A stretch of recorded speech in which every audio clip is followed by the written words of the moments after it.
Olá pessoal, tudo bom? Vamos começar agora então a falar dos nossos sistemas distribuídos, o assunto dessa nossa disciplina. Vamos começar fazendo uma introdução. E nessa introdução é importante que nós vamos dar algumas definições, alguns conceitos, e partir de uma conceituação que é encontrada lá no livro do Tannenbaum e do Martin Van Steen. E é uma definição que eu gosto bastante, porque a gente pode quebrar essa definição e chegar à essência do sistema distribuído. Né? Qual que é a diferença de um sistema distribuído para um sistema que nós chamamos de monolítico, aquele sistema centralizado que está numa máquina só. Né? Vamos ler aqui a definição então. A definição de um sistema distribuído é que um sistema distribuído é uma coleção de elementos autônomos de computação que aparecem para seus usuários como um único sistema coerente. Perceba que nessa definição nós temos marcados em vermelho duas expressões que vai ajudar a gente a entender um pouco melhor a natureza do sistema distribuído.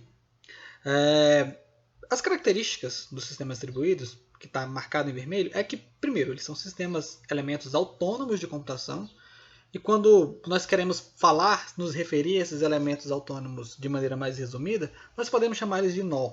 Né? E esse nó ele pode ser um dispositivo de hardware ou ele pode ser um processo de software. Né?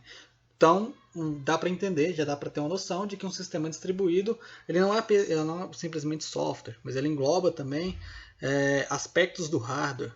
Nós vamos explorar bastante essa definição aí, principalmente quando nós falarmos de arquitetura de sistema. E o sistema distribuído, ele também é um único sistema coerente. Né? Ele tem que ser coerente. Né? E o que eu quero dizer com coerência? O que significa essa palavra? Significa que todos aqueles que interagem com o sistema distribuído, nesse caso, ele deve perceber esse sistema como se fosse um único sistema. Muito embora ele seja composto de vários nós, né, que são nós, inclusive autônomos, né, como a gente falou ali, que são elementos autônomos de computação. Né? São vários nós, podem estar geograficamente distribuídos, ou seja, podem estar em locais diferentes, em lugares separados, um longe do outro, mas as pessoas, os atores que entram em contato, que interagem com esse sistema distribuído, eles vão ver esses nós como se fosse um único sistema coerente. Quem são esses atores? Podem ser os usuários, as pessoas que entram em contato com o sistema e querem fazer alguma coisa com o sistema, usar algum serviço que o sistema provê, ou as aplicações, né? Porque hoje nós sabemos que um sistema pode prover serviços para que outras aplicações consumam esse serviço. O que isso implica? Implica na necessidade de colaboração desses nós.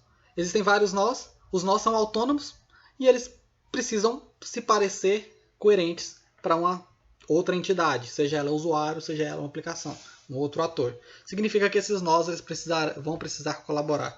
Porque se não houver colaboração entre esses nós, não vai haver coerência. Então vamos explorar aí mais cada uma dessas características. A primeira característica, coleção de nós autônomos, dos elementos autônomos. Primeiro, cada nó ele é autônomo. O que isso quer dizer? Que cada nó ele está debaixo de uma unidade administrativa. E cada nó, essa é uma das coisas mais importantes e mais problemáticas, talvez, dentro de um paradigma de sistema distribuído, é que cada nó, inclusive, tem a sua própria noção de tempo. E nisso estou falando de nós que estão geograficamente distribuídos em países diferentes, com fuso horários diferentes. Um nó pode estar aqui no Brasil, o outro pode estar na Malásia, o outro pode estar na Austrália, o outro pode estar na Somália, o outro pode estar na Europa, né, em um país da Europa. E além de que cada nó ele também tem o seu relógio, e esse relógio ele não anda da mesma forma que os outros relógios. Né? Os relógios não andam igual. Né? Não sei se vocês já perceberam isso ou já exploraram isso. Os nossos relógios eles não são exatos. Eles têm um desvio do tempo correto, preciso, padrão. Né? Nossos relógios eles não são exatos. Então, os relógios se desviam desse tempo padrão de maneira diferente. E isso pode levar a problemas naquela colaboração, né? Que é feita por intermédio de coordenação ou de sincronização. Nós vamos explorar esses conceitos mais para frente. E como que os nós vão colaborar? Né? Eles precisam colaborar, mas eles têm noções de tempo diferentes. Esse é um problema a ser tratado. Nós vamos lidar com esse problema aí. E os nós, eles fazem parte de um grupo, né? A gente pode chamar esse grupo de coleção de nós, né? Eles fazem parte de um grupo que compõe o sistema distribuído. Mas quem é que gerencia esse grupo, né? Se cada nó ele está debaixo de uma entidade administrativa diferente, né? De uma administração diferente, quem é que gerencia? Quem manda? Quem define quem entra e quem não entra? É uma pergunta a ser respondida. Como saber quem está se comunicando, se quem está se comunicando com o grupo é de fato um membro autorizado? Como é que você vai reconhecer a autenticidade daquele determinado nó que está pedindo para entrar? Ou que já está no sistema? Essa é uma outra questão envolvendo segurança que é bastante importante. Então, é só para trazer esses questionamentos para mostrar para vocês que existem alguns problemas que são particulares da distribuição, né? Não estão presentes em sistemas que são centralizados, que estão num computador só. Mas sistemas distribuídos têm que lidar com essas coisas. Como que os nós se organizam, né? Existe um conceito chamado de rede de sobreposição. A gente vê muito isso aí em redes peer-to-peer, né? O que é uma rede peer-to-peer? A gente vai explorar mais esse conceito, né, com mais profundidade em outros ciclos, né, em outras matérias. Mas basicamente pensa no BitTorrent, né? É uma rede peer-to-peer. Cada um, não existe diferença entre cliente e servidor, né? Esses nós, eles têm ligação com outros nós. Ele conhece alguns outros nós. Esses nós que ele conhece, a gente chama de nós vizinhos, né? E esses vizinhos, ele pode ser obtido de maneira estática, ou seja, durante todo o tempo no sistema, um determinado nó A, ele conhece a posição de um nó B e de um nó C. E ele vai conhecer aquela posição do nó B e do nó C durante todo o tempo, nunca vai trocar.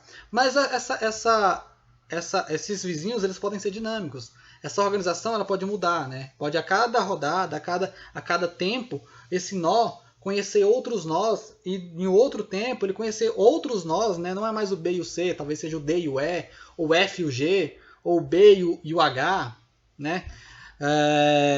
Então a gente tem esse tipo de rede de sobreposição, que na verdade é uma camada sobre toda aquela infraestrutura de rede, né, que a gente conhece, né, a infraestrutura que vem lá do modelo de rede, né, a pilha TCP/IP, por exemplo, uma estrutura bem, inclusive complexa, de forma que cada nó ele consiga se comunicar com seus vizinhos como se fosse uma rede ponto a ponto, ignorando roteadores, ignorando passar por várias redes, aquilo que vocês aprendem lá na disciplina de redes, né.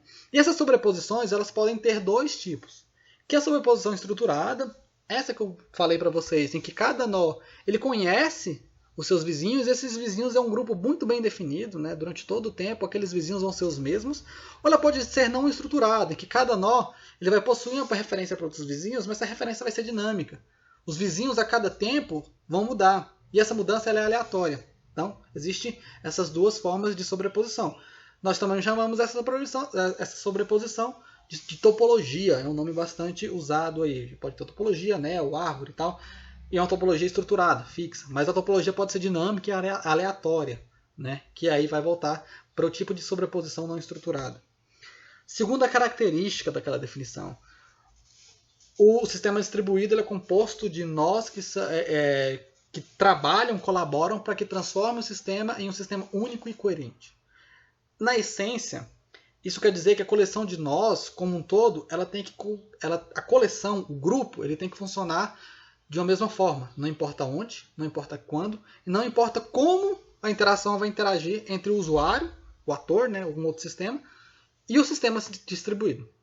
Um exemplo é um usuário, ele não poderia dizer aí onde algo está sendo processado. Onde é que eu coloco um determinado recurso para ser processado, mas não me importa onde é que ele está sendo processado. Na China, na Rússia, nos Estados Unidos. Uma aplicação não precisa saber onde estão os dados, né? Eu acesso os meus dados lá no banco de dados, mas ele pode estar em um data center, sabe-se lá onde. Também não é nítido o fato de os dados estarem sendo ou não replicados. Pode estar em vários outros sistemas, né, usando uma estratégia aí de balanceamento de carga ou de backup, né? A gente está replicando os dados em vários outros sistemas, mas eu, como usuário, eu vejo uma única instância daquele dado. Para mim, não faz diferença, né? A palavra para isso aí é transparência de distribuição. Quando nós atingimos essa coerência, nós atingimos o que chamamos de transparência, né? Só que a gente tem um problema, que são as falhas parciais. O sistema distribuído é composto de nós autônomos, não são vários nós compondo o mesmo sistema, e pode ser que uma parte desse sistema distribuído falhe. apenas uma parte, e não o sistema como um todo. O sistema como um todo falhar, ele cai. Mas nós queremos manter o sistema distribuído funcionando, mesmo que um determinado nó ou uma coleção de nós ele não esteja mais acessível, né? Por N motivos, né? Seja problema de conexão, seja o próprio nó com problema, né? Parou, travou, né? Ou, sei lá, aconteceu alguma coisa lá com o computador onde está aquele nó, né? Mas a gente quer que o sistema distribuído ainda continue funcionando. Então, um dos objetivos, que nós vamos discutir com mais detalhes, é esconder essas falhas parciais e fazer com que essa recuperação aconteça. Mas só que essa recuperação ela não é tão fácil. É difícil você saber se um sistema, se um nó ele está parado ou se ele está demorando. Simplesmente ele está demorando. É uma coisa que nós vamos tratar um pouco mais de detalhe. Aqui eu trouxe alguns exemplos de sistemas distribuídos, né? Tem jogos online, né? O Counter-Strike aí é um sistema distribuído, né? Eu posso ter esse sistema distribuído na internet, jogando com outros jogadores na internet, ou eu posso ter numa rede local. Então dá para mostrar para vocês aí que o sistema distribuído ele não funciona apenas usando a rede da internet, né? Coloquei o Bitcoin aqui, que é um sistema distribuído que está ganhando proeminência, né? Fazer transações com a moeda digital, né? É uma rede peer-to-peer, né? Então são vários computadores, cada computador contém sua parcela de Bitcoin, faz transação com outros computadores. E temos aqui o WWW, a World Wide Web. É o sistema distribuído mais famoso, talvez, né? Todos nós usamos a World Wide Web, né?